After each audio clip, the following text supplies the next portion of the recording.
We're back. Rap Tap Magazine.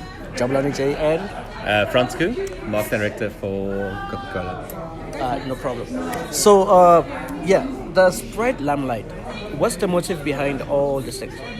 So this is our second season. Last season we started with Casper Nyovest, but our insights remain the same. It's remained universal. Okay. It's all around how to inspire young Gen Z consumers to stay cool in moments of heat. And at moments of heat, we talk about societal moments of heat. You know, when there's life pressure, load shedding, inflation, elections. These are all very high pressure moments as examples. So how do we use platforms like this to inspire consumers to stay cool in these moments? Okay, so if we take a look at last year, and then you say this is the second season, right? This is the third season of the platform. The second season we're doing it in South Africa. So globally it's season 3 for us. Wow. Yeah. So are you only focusing on hip hop or maybe like every genre? You know, I think over time Sprite has built up association with hip hop as a genre, but it's not. It is more focused on the artists we want to partner with. And I previously told you about moments of heat, and we're looking for artists that inspire those stories, have their own version to tell that, and bring those images to life, so that we have somebody that can authentically, through his voice, bring this inspiration to life. And we found Casper last year, and I think he's been a tremendous artist for South African musicians, paved the way for a lot of people in hip hop. And then this season we felt that Blackie was this perfect person to hand the baton over to. He's had a amazing ascendance in his career. Wasn't always poised to be an artist. He was a student at one stage and had to make some very difficult decisions in his own life to get here. And that's a great story. So working with Universal Studios and some amazing international producers, we were able to give him this, the soundbite or this hook of Heat Happens, and we then, enabled them to create this amazing song that we will be not premiering today, but really bringing to life for this Sprite-owned event. So, like, if you were to compare maybe like last season and this season, what's the difference? I think the biggest difference is that consumers are aware of it and they kind of understand. So how do we? And we thought that it was a great campaign, a great success for us. So how do we build upon it and nuance it to new consumers? I think Casper was great to kind of, as I said, pave the way. And I think Black is in such a core part of his career that he's really the right person to kind of cement this consumer truth for us.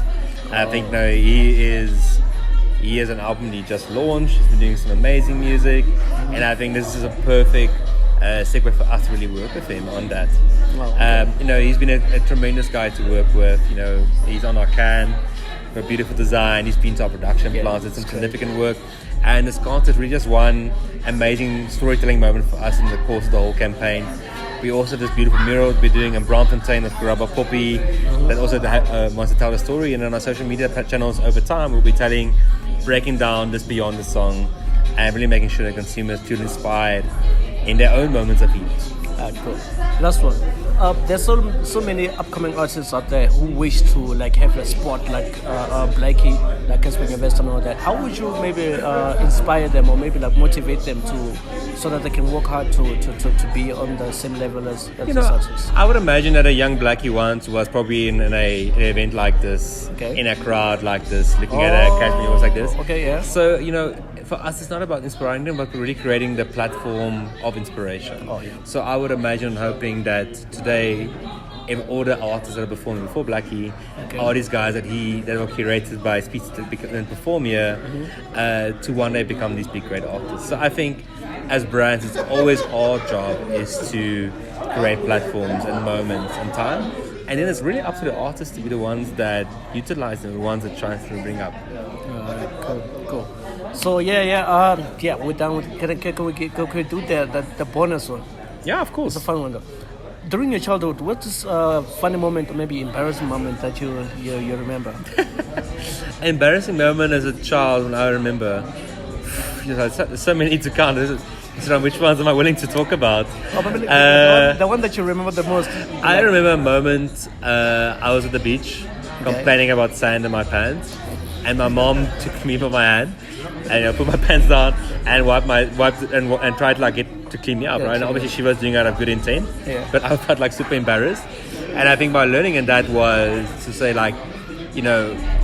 often try and look upon yourself to solve your own problems and before you complain out there. True. So it's super embarrassing. I hope it doesn't make the cut, but if it does, hopefully somebody learns from it. Obviously. Thank you so much. Right, it's a pleasure, bro. Please send a shout out to Rap Tap Magazine. Amazing. I'm happy to have you guys here. Thank you so much. Right, Cheers, bro. cool.